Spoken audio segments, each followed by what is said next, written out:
आज का पौधा है गुड़हल का पौधा। दिसंबर का महीना, कड़ाके की ठंड की शुरुआत हो चुकी है। गुड़हल का पौधा एक परमानेंट फ्लावरिंग पौधा है।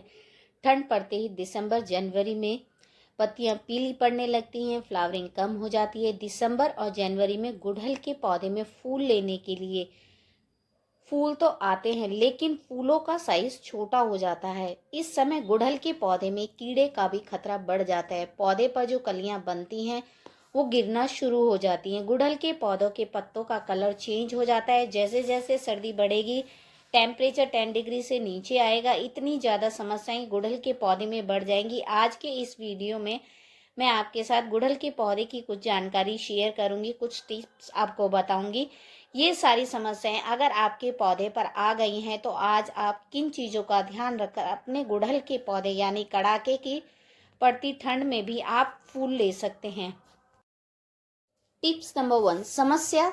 सबसे बड़ी समस्या ज़्यादा देखने को मिलेगी वो है पत्तों का झड़ना।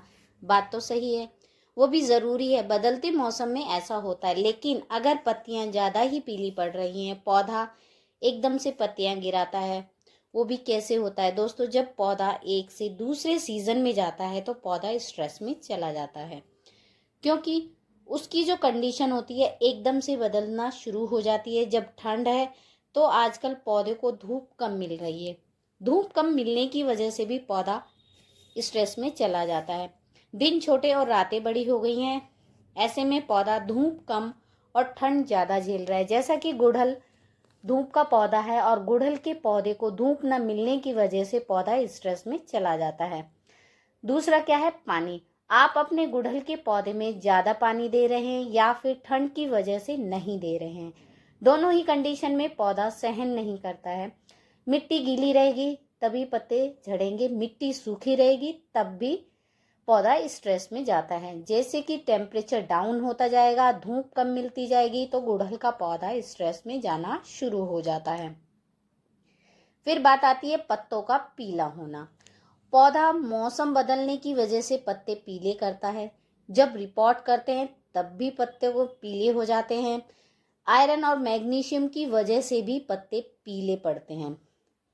नसें हरी और बाकी हिस्सा पीला हो जाता है। गुड़हल के पौधे में मिट्टी में न्यूट्रिशन की वजह से पत्ते पीले पड़ने लगते हैं। लगातार पानी देने से पत्ते पीले हो जाते हैं। पत्तों पर कीड़ा लगना भी पत्तों के पीले होने का बहुत बड़ा कारण होता है। कीड़े पत्तों का रस चूस लेते हैं और पत्तों की वजह से पत्तों को बेजान बना देते हैं। इसके बाद जो पॉइंट है वो है, तीसरी समस्या क्या आती है? फूलों का छोटा होना और कलर बदलना। कारण ये है धूप का कम मिलना और गुड़हल के गमले में पानी का ज़्यादा होना। धूप कम मिलने की वजह से जिसमें कलरफुल पिगमेंट होते हैं एंथोसिग्नम पिगमेंट में बदल जाता है। पौधा एकदम से बदलते मौसम को बर्दाश्त करता है, वह अपने आप को बचाने की कोशिश करता है। वैसे ही नेचुरली कुछ महीने में जैसे मौसम बदलेगा, धूप बढ़ेगी, छाया कम होगी, वैसे वैसे पौधा फिर से हरा भरा हो जाएगा। बड़े फूल आने लगेंगे, गहरे हरे रंग की पत्तियां भी बनाना शुरू करेगा। जैसा कि मैंने बताया, पत्तों का पीला होना, पत्तों का झड़ना, फूलों का साइज छोटा होना, फूलों का कलर बदलना, इन सभी समस्याओं का समाधान किया जा सकता है। ज़्यादा से ज़्यादा धूप मिले पौधे को, गुड़हल के पौधे को रखना है ज़्यादा से ज़्यादा धूप में। इससे पौधा ग्रोथ करता रहेगा, कलियां और पत्ते बनाता रहेगा। पानी का ध्यान रखना है, ना तो ज़्यादा पानी देना है और ना ही कम देना है। दोनों ही कंडीशन में पौधे पर बुरा असर पड़ता है। पौधा पूरी तरह से स्ट्रेस में चला जाएगा, कलियां फूल बनाना बंद कर देगा। सर्दियों में माइट्स, मिलीबग, एफिड्स लग जाते हैं जो पौधे की हेल्थ को ख़राब कर देते हैं। पौधे की हेल्थ के लिए बिल्कुल भी ठीक नहीं होते, जैसा कि आप देख रहे हैं। इस समस्या में अगर आपको छुटकारा पाना है तो कुछ पीले पत्ते हैं जिस पर भी कीड़े लग जाते हैं, उन पत्तों को हटाना है। यदि कोई ऐसी टहनी है जिस पर ज़्यादा कीड़े लगे हैं, उसे काट कर आप हटा दो। ऐसा पौधा की मिट्टी को पानी कम दो। ज़्यादा पानी देने से उसकी मिट्टी जो है ज़्यादा दलदली सी हो जाएगी, पौधा पत्तियां गिराने लगेगा। उसकी मिट्टी को सबसे पहले सूखने दीजिए। सबसे पहले आप गुड़हल के पौधे को धूप में रख दीजिए। इसके बाद आपको जो काम करना है वो है गुड़हल के कीड़े का इलाज। सबसे पहले आप जो चीज़ लेंगे वो सभी के घर में होती है, वो है दोस्तों हल्दी। हल्दी एक बहुत अच्छा फर्टिलाइज़र का काम करती है, पौधों की जड़ों को फंगस और कीड़ों से बचाती है। तो 1 चम्मच आपको लेनी है हल्दी। और जो दूसरी चीज़ हम लेंगे वो होती है दोस्तों लकड़ी की राख। आजकल तो पॉसिबल है क्योंकि सर्दियों में लकड़ी जलाई जाती है। लकड़ी जला रहे हैं तो आप इसे फेंकना बिल्कुल भी मत। ये बहुत ही बढ़िया पेस्टिसाइड का काम करता है। गांव में यानी खेती में आज भी लकड़ी की राख का इस्तेमाल किया जाता है पौधों पर छिड़कने के लिए, क्योंकि ये राख पौधों को कीड़े से और फंगस से बचाती है। साथ ही साथ राख कोहरा जब ठंड में पड़ता है तब भी ये पौधे को बचाती है। इसके अंदर बहुत सारी मात्रा में पोटेशियम पाया जाता है। मिट्टी में हमें इसे मिला सकते हैं, लेकिन मिट्टी में मिलाते वक्त इसकी मात्रा कम करनी है। अगर आप मिट्टी में डाल रहे हैं तो आधा चम्मच 15 से 20 दिन में डाल सकते हैं, इससे ज़्यादा नहीं, क्योंकि ये क्षारीय होती है, मिट्टी को भी क्षारीय बना देती है। दोनों चीज़ों को अच्छे से मिलाकर या तो छान सकते हैं, और छानेंगे नहीं तो आप ऐसे ही जहाँ जहाँ जिस ब्रांच में कीड़ों का अटैक है, जिस ब्रांच की कलियों पर कीड़ा लगा है, उस ब्रांच और कलियों पर आप इस तरीके से इस पाउडर को छिड़क दीजिए। ये बहुत अच्छा असर करता है। ये एक नेचुरली है, एक बहुत ही अच्छा नेचुरली पाउडर बनकर तैयार हो जाता है। ये इंसेक्टिसाइड और पेस्टिसाइड दोनों का ही काम करता है। आप गार्डनिंग करते हैं छत पर या बालकनी में, या फिर सब्जियों के पौधे आपने लगा रखे हैं, या कोई आपके पास फलों का पौधा भी लगाया हुआ है, तो आप उस पर भी इस पाउडर का इस्तेमाल कर सकते हैं। आप कुछ ही दिनों में देखेंगे इसका रिज़ल्ट बहुत ही अच्छा मिलेगा। इस पाउडर को आप मिट्टी के अंदर भी डायरेक्टली इस तरीके से पहले हल्की सी गुड़ाई कर दीजिए। गुड़ाई करने के बाद जो हमने हल्दी और लकड़ी की राख का पाउडर बनाया है उसे इस तरीके से स्प्रिंकल कर दीजिए। अगर गुड़हल के पौधे में नीचे जड़ों में अक्सर क्या होता है, ठंड की वजह से चींटियां घर बना लेती हैं। ऐसा करने से एक भी चींटी आपके गमले में नहीं रहेगी, वो सारी चींटियां जो है भाग जाएगी। वो नीचे ही नीचे पेड़ की जड़ को जो है खराब कर देती हैं, जिससे आपका पौधा नीचे ही नीचे खराब हो जाता है। इस बात का आपको ज़रूर ध्यान रखना है। जब आप इस फर्टिलाइज़र को मिट्टी के अंदर अच्छे से मिक्स कर दें तभी आप तुरंत से इसमें पानी दे दें। इसके बाद आपको कोई पानी नहीं देना। नेक्स्ट डे आप देखेंगे आप अपने रात में ओस पड़ती है, अपने आप ही जो है इसकी पत्तियां बिल्कुल साफ़ हो गई हैं और कीड़े भी नज़र नहीं आ रहे हैं। देखिए कुछ मिलीबग्स इस तरह रह भी जाते हैं जब हम इसका छिड़काव करते हैं, लेकिन अगर आप किसी तेज़ धार वाले पाइप से या फिर स्प्रे की हेल्प से आप तेज़ प्रेशर से इन कीड़ों को भी हटा सकते हैं। उससे स्प्रे करें ताकि जब तेज़ स्प्रे इन पर हो तो कीड़ा अचानक से नीचे गिर जाए और पौधे पर से हट जाए।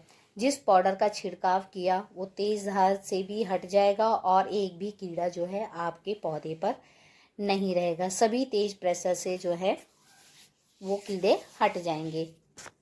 इसके बाद बात आती है, अगर आपका गुड़हल का पौधा फूल देना बंद कर चुका है, इसमें कैसे फ्लावरिंग लेनी है, सर्दियों में भी गुड़हल में फ्लावरिंग होगी, उसके लिए और एक मैं फर्टिलाइज़र आपके साथ शेयर करूंगी जो कि इस समय बेस्ट होममेड फर्टिलाइज़र गुड़हल के लिए है। इसको 15 से 20 दिन में आप एक बार भी सर्दी में गुड़हल के पौधे को देंगे तो इस फर्टिलाइज़र को बनाने के लिए मैंने लिया है यहाँ पर, यानी किचन में से 3 चीज़ें ली हैं। बहुत ही आसानी से आप इसे घर में भी बना सकते हैं। पहली चीज़ जो देख रहे हैं ये है आलू। ये हमारे किचन में रेगुलर रहता ही रहता है। आलू के छिलकों को इस तरीके से आप धूप में सुखा लीजिए। जब ये अच्छे से सूख जाए तब इसका एक फाइन पाउडर आप बनाकर रख लीजिए। इस पाउडर को आप स्टोर करके भी रख सकते हैं। कभी कभी केले के छिलके नहीं होते हैं तो इस तरीके से आप आलू के छिलके का पाउडर बनाकर अपने पौधे की जड़ों में ज़रूर दीजिए। दूसरी चीज़ जो मैं ले रही हूँ वो है ये प्याज के छिलके। प्याज के छिलके का पाउडर भी आप घर में बहुत ही आसानी से बना सकते हैं। प्याज का जो आपको सूखा वाला हिस्सा है वो लेना है, लेकिन प्याज के छिलके में बिल्कुल भी मॉइस्चर नहीं होना चाहिए। अगर आप गीले छिलकों का ही पाउडर बना देंगे और उसको स्टोर करके रखेंगे तो उसमें फंगस लगने का डर बना रहता है। किसी भी आप छोटे मिक्सी के जार में इसको अच्छा सा फाइन सा पाउडर बनाकर रख लीजिए। धूप में एक दिन सुखाने के बाद आप इसको अच्छे से पीस लें। सूखने के बाद ये प्रॉपर पूरा फाइन पाउडर सा बन जाता है। थोड़ा सा हल्का होता है कि इसका प्याज का छिलका। तीसरी जो चीज़ ले रही हूँ वो है चाय की पत्ती का पाउडर। चाय की पत्ती का इस्तेमाल इसलिए कर रहे हैं क्योंकि ये पौधे की मिट्टी को एसिडिक बनाकर रखेगा और जो पौधे में नाइट्रोजन की कमी है उस कमी को पूरा करेगा। इसे बनाना बहुत ही आसान है। जो हमारे घर में चाय की पत्ती का इस्तेमाल होता है उसका ही पाउडर हमें बना लेना है। फ्रेश चाय की पत्ती को भी ले सकते हैं और यूज़ की हुई चाय की पत्ती का भी आप इस्तेमाल कर सकते हैं। बस फ़र्क इतना होता है, जब हम फ्रेश चाय की पत्ती लेते हैं तो उसकी मात्रा लगभग 1 चम्मच होगी और जो यूज़ की हुई चाय की पत्ती होती है उसे हम 2 चम्मच के आसपास लेंगे। इस तरीके से आप उसको या तो इस तरीके से कूट कर इसका बारीक पाउडर बना सकते हैं, नहीं तो आप मिक्सी जार में भी इसका बारीक पाउडर बनाकर रख लीजिए। तीन ही चीज़ों का जो हमें इस्तेमाल करना है उसका बिल्कुल फाइन पाउडर हमने बना लिया है। सबसे पहले हम लेंगे यहाँ पर ये आलू के छिलके। आलू के छिलके हमें लगभग 2 चम्मच लेनी है। 2 चम्मच, अगर हमारा पौधा 10 से 12 इंची में लगा है तब हमें 2 चम्मच आलू के छिलके लेने हैं और 1 चम्मच के आसपास लेना है प्याज के छिलके। प्याज के छिलके में आयरन, मैग्नीशियम पाई जाती है और साथ ही साथ इसमें सल्फर भी पाया जाता है। सल्फर पौधे की ग्रोथ को इंक्रीज करेगा और जो आयरन, मैग्नीशियम है वो पौधों को पीले होने से और झड़ने से रोकेगा। इसके बाद है चाय की पत्ती। चाय की पत्ती का इस्तेमाल इसलिए कर रहे हैं क्योंकि ये पौधे की मिट्टी को एसिडिक बनाकर रखेगा और जो पौधों में नाइट्रोजन की कमी है उसको भी पूरा करेगा। इसे बनाना आसान है। जो हमारे घर में चाय की पत्ती होती है बस उसी का ही इस्तेमाल हमें करना है। उसको अच्छे से पीसकर इस तरीके से तीनों चीज़ों को मिलाकर आप अपने गुड़हल के पौधों में दे सकते हैं। अच्छे से चारों तरफ इसकी जड़ के आसपास इसको देना है और हाथ से अच्छे से मिट्टी में मिक्स करना है। क्योंकि कभी कभी क्या होता है, जब हम फर्टिलाइज़र डालते हैं और उसको मिट्टी में मिक्स नहीं करते हैं तो वो मिट्टी की ऊपर की सतह में ही रह जाता है, पेड़ों की जड़ तक नहीं जा पाता है। तो इस तरीके से हल्की सी गुड़ाई के साथ आप मिट्टी में मिक्स कर दीजिए। मिक्स करने के बाद आप इसमें पानी दे दीजिए। जब तक मिट्टी पूरी सूखे ना तब तक आपको दोबारा से पानी नहीं देना। देखेंगे कि आपके गुड़हल के पौधे में दोबारा से फ्लावर